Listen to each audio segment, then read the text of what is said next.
गणपति नाम की सुधा निराली, सुख और शांति देने वाली। रोम रोम में इसे रमा लो, तन मन अमृत रूप बना लो। गजमुखधारी हर्ष का दाता, यही विधि है यही विधाता। शरणागत का सदा सहायक, इसका मनन बड़ा फलदायक। ओम श्री गणेशाय नमः। जय श्री कृष्णा, राधे राधे। नमस्कार प्रिय भक्तजनों, स्वागत है आप सभी का आपके अपने चैनल खुशी ज्ञान सागर में। प्रिय श्रोतागण, आज सावन मास के शुक्ल पक्ष की चतुर्थी तिथि है और आज सुख संपत्ति पुत्र देने वाले विनायक चतुर्थी का व्रत है। तो सबसे पहले आप सभी भक्तजनों को विनायक चतुर्थी व्रत की हार्दिक शुभकामनाएं। यह व्रत भगवान श्री गणेश का अति प्रिय होता है। तो आज मैं आपको सुनाने जा रही हूँ विनायक चतुर्थी व्रत की संपूर्ण 4 कथा। तो इन कथाओं को पूरी श्रद्धा और प्रसन्नचित्त मन से पूरा अवश्य सुनिएगा। आज के दिन जो भी इस कथा को सुनता है उसे गणेश जी, भगवान श्री कृष्ण और साथ ही धन की देवी माता लक्ष्मी की उस पर विशेष कृपा होती है। समस्त देवी देवता उससे प्रसन्न हो जाते हैं और इस व्रत को करने तथा कथा को सुनने से संतान सुख की भी प्राप्ति होती है। सुनी गोद भर जाती है, संतान पर आने वाले संकट कट जाते हैं और माता लक्ष्मी जी की प्राप्ति होती है। सारे विघ्न दूर हो जाते हैं, भाग्य के द्वार खुल जाते हैं और घर में सुख समृद्धि का वास होता है। प्रिय श्रोतागण, अब आप सुनिए विनायक चतुर्थी व्रत की पहली कथा। श्री गणेश चतुर्थी व्रत की पौराणिक कथा के अनुसार एक बार भगवान शिव तथा माता पार्वती नर्मदा नदी के किनारे बैठे थे। वहां माता पार्वती ने भगवान शिव से समय व्यतीत करने के लिए चौपड़ खेलने को कहा। भगवान शिव चौपड़ खेलने के लिए तैयार हो गए, परंतु इस खेल में हार और जीत का फैसला कौन करेगा, यह प्रश्न उनके समक्ष आ खड़ा हुआ।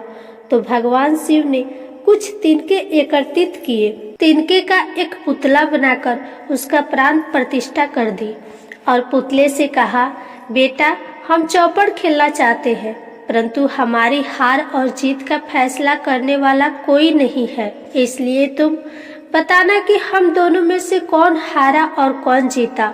उसके बाद भगवान शिव और माता पार्वती का चौपड़ खेल शुरू हो गया। यह खेल 3 बार खेला गया और संजोग से तीनों बार माता पार्वती ही जीत गई। खेल समाप्त होने के बाद बालक से हार जीत का फैसला करने को कहा गया, तो उस बालक ने महादेव जी को विजयी बताया।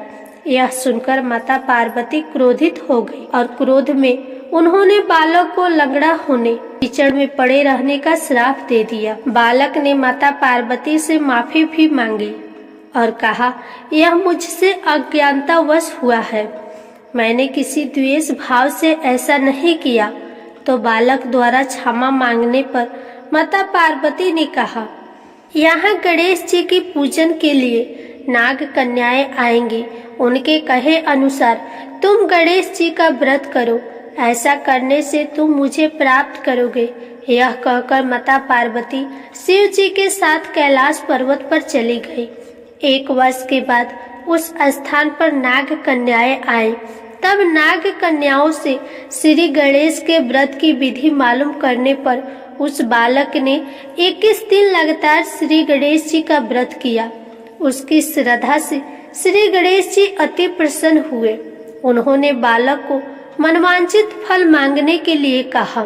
उस पर उस बालक ने कहा, हे विनायक, मुझ में इतनी शक्ति दीजिए कि मैं अपने पैरों से चलकर अपने माता पिता के साथ कैलाश पर्वत पर पहुंच सकूं और वो यह देखकर बहुत प्रसन्न हो। तब बालक को वरदान देकर श्री गणेश भगवान अंतर्ध्यान हो गए। इसके बाद वह बालक कैलाश पर्वत पर पहुंच गया और कैलाश पर्वत पर पहुंचने की अपनी कथा भगवान शिव को सुनाई। चौपड़ वाले दिन से माता पार्वती शिव जी से विमुख हो गई थी, अतः देवी के रुष्ट होने पर भगवान शिव ने भी बालक के बताए अनुसार 21 दिनों तक श्री गणेश जी का व्रत किया। इस व्रत के प्रभाव से माता पार्वती के मन से भगवान शिव के लिए जो नाराजगी थी वो समाप्त हो गई। तब यह व्रत विधि भगवान शंकर ने माता पार्वती को बताई। इसे सुनकर माता पार्वती के मन में भी अपने पुत्र कार्तिकेय से मिलने की इच्छा जागृत हुई। तब माता पार्वती ने भी 21 दिन तक श्री गणेश जी का व्रत किया और दुर्वा फूल और लड्डुओं से श्री गणेश जी की पूजा अर्चना की। व्रत के 21वें दिन कार्तिकेय स्वयं माता पार्वती जी से मिलने आ गए। उस दिन से श्री गणेश चतुर्थी का यह व्रत समस्त मनोकामनाओं की पूर्ति करने वाला व्रत माना जाता है। इस व्रत को करने से मनुष्य के सारे दुख दूर हो जाते हैं, मनुष्य को समस्त सुख सुविधाएं प्राप्त होती हैं। तो प्रेम से बोलिए श्री गणेश भगवान की जय। अब आप सुनिए विनायक चतुर्थी व्रत की दूसरी कथा। एक दिन भगवान भोलेनाथ स्नान करने के लिए कैलाश पर्वत से भोगवती गए। महादेव के प्रस्थान करने के बाद माता पार्वती ने स्नान करना प्रारंभ किया। घर में स्नान करते हुए अपने महल से एक पुतला बनाकर और उस पुतले में जान डालकर उसको संजीव किया। पुतले में जान आने के बाद देवी पार्वती ने पुतले का नाम गणेश रखा। देवी पार्वती ने स्नान करते जाते वक्त बालक गणेश को मुख्य द्वार पर पहरा देने के लिए कहा। पार्वती ने कहा, जब तक मैं स्नान करके ना आऊं किसी को भी अंदर नहीं आने देना। भोगवती में स्नान करके जब भगवान शिव अंदर आने लगे तब बालक स्वरूप गणेश ने उन्हें मुख्य द्वार पर रोक लिया।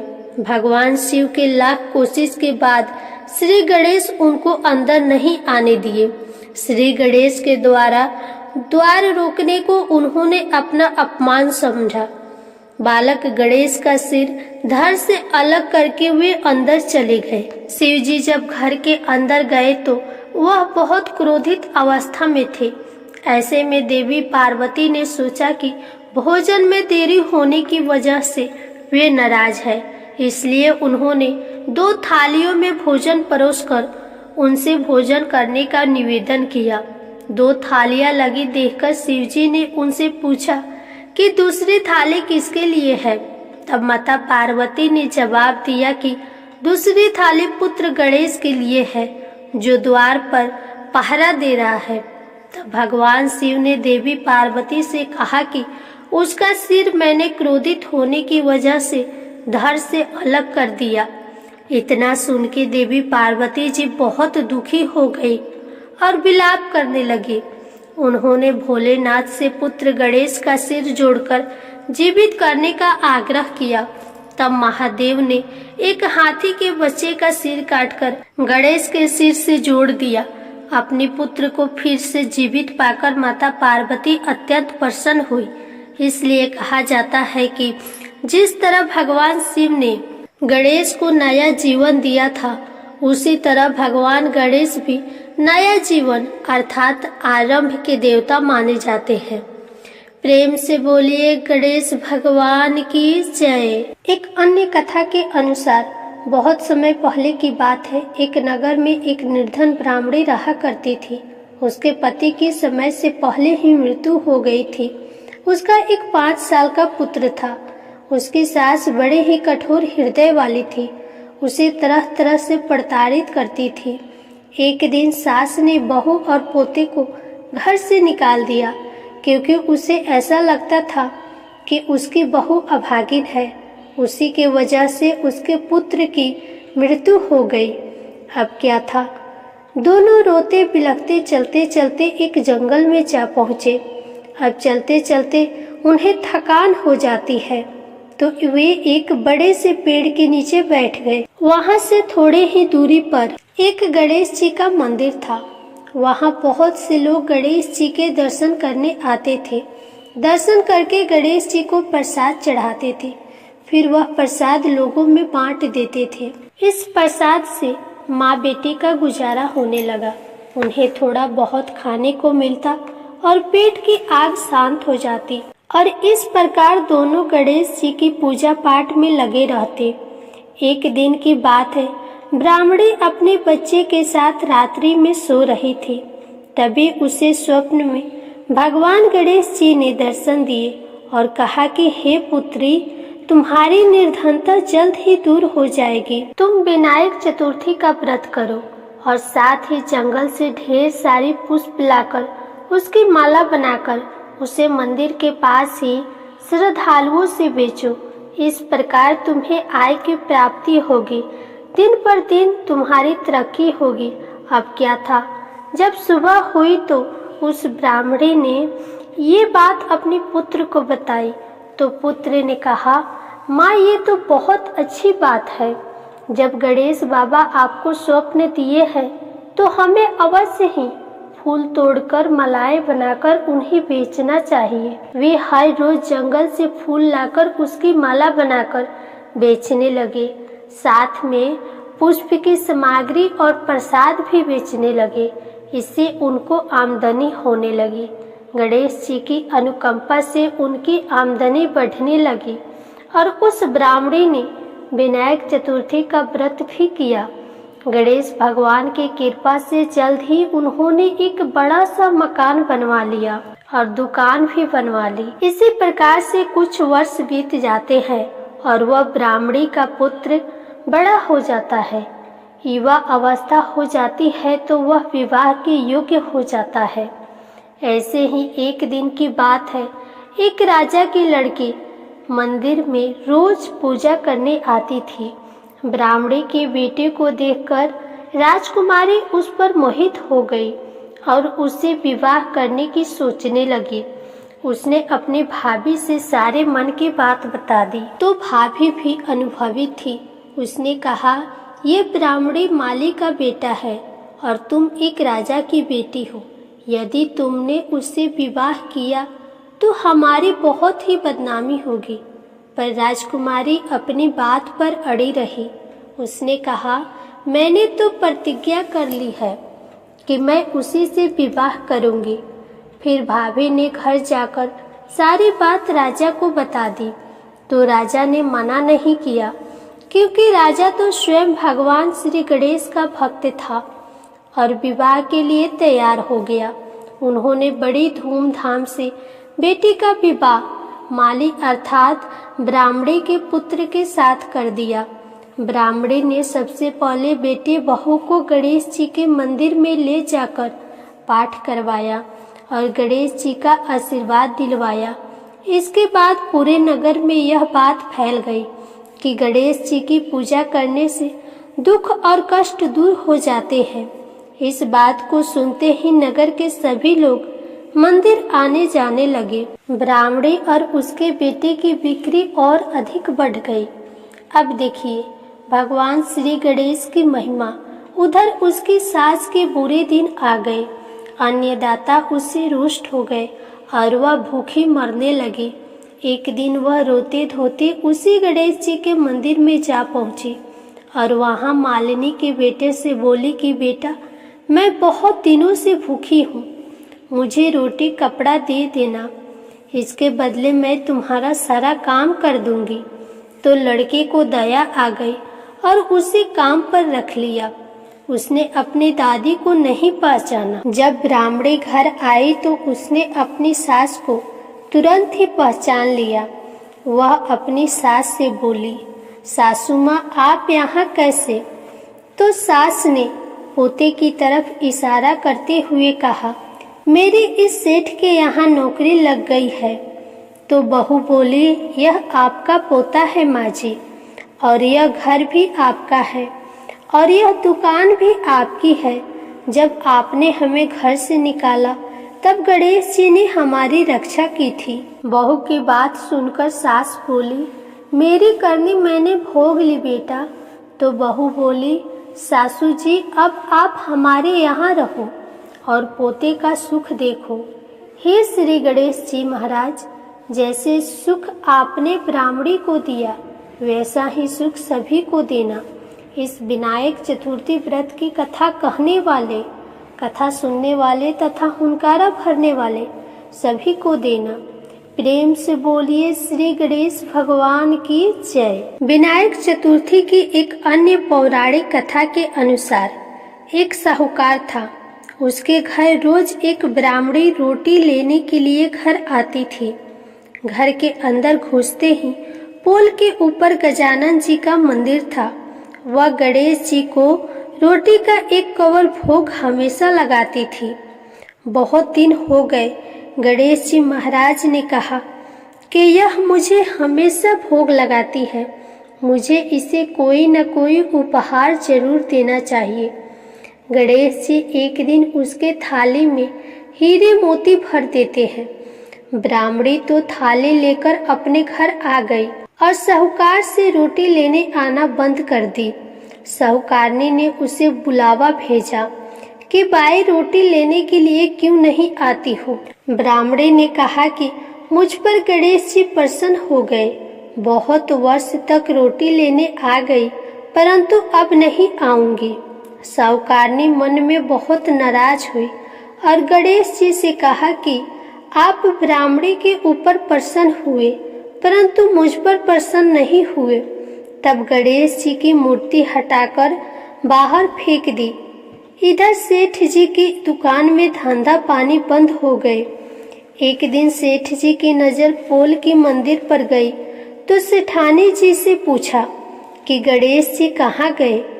तो साहूकारनी ने कहा कि ऐसे गणेश जी का क्या करे जो ब्राह्मणी पर तो प्रसन्न हो गए, लेकिन हमारे ऊपर प्रसन्न नहीं हुए। इस कारण मैंने गणेश जी को हटाकर फेंक दिया। तब सेठ जी ने कहा कि यह तुमने क्या किया? मेरा तो व्यापार और धंधा चलना बंद हो गया है। गणेश जी तुमने कहाँ फेंके हैं, जल्दी बताओ, मैं उन्हें वापस लेकर आता हूँ। साहूकार जी वापस से गणेश जी को लेने के लिए गए तो गणेश जी इतने भारी हो गए कि वे उठे ही नहीं। साहूकार जी ने कहा कि मेरे से गलती हो गई है, आप मेरे घर पधारिए। गणेश जी तो और भी भारी होते गए और कहा कि मैं तो नहीं चलूँगा, पहले साहूकारनी को बुलाकर यहाँ लाओ और वह मुझसे माफ़ी मांगेगी तो ही मैं चलूँगा। और गणेश जी ने कहा कि मुझे हमेशा 1.25 सेर चूरमा का भोजन कराओगी तो ही मैं चलूँगा। साहूकार साहूकारनी को लेकर आए और उसे माफ़ी भी मंगवाई और 1.25 सेर का चूरमा चढ़ाने का हाँ भी भरी। तब साहूकार और साहूकारनी ने गणेश जी को वापस से लाकर उन्हें पोल में बिठाया। ऐसा करने पर साहूकार का व्यापार फिर से चलने लगा। हे गणेश जी महाराज, जैसे साहूकार और साहूकारनी पर आप प्रसन्न हुए, वैसे सभी पर अपना कृपा बनाए रखना। बोलिए श्री गणेश भगवान की जय। अब आप सुनिए गणेश भगवान जी की आरती। जय गणेश जय गणेश जय गणेश देवा, माता जकी पार्वती पिता महादेवा। एक दंत दयावंत चार भुजाधारी, माथे सिंदूर सोहे मूष की सवारी। जय गणेश जय गणेश जय गणेश देवा, माता जाकी पार्वती पिता महादेवा। पान चढ़े फूल चढ़े और चढ़े मेवा, लड्डुअन का भोग लगे संत करे सेवा। जय गणेश जय गणेश जय गणेश देवा, माता जाकी पार्वती पिता महादेवा। अंधन को आँख देते कोढ़िन को काया, बाझन को पुत्र देते निर्धन को माया।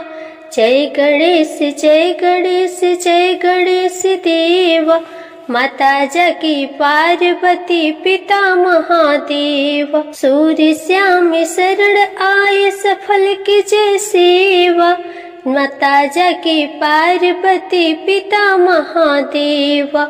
जय गणेश जय गणेश जय गणेश देवा, माता जाकी पार्वती पिता महादेवा। दीनन की लाज रखो शंभु सुतिकारी, कामना को पूर्ण करो जाऊं बलिहारी। जय गणेश जय गणेश जय गणेश देवा, माता जाकी पार्वती पिता महादेवा। प्रेम से बोलिए श्री गणेश भगवान की जय।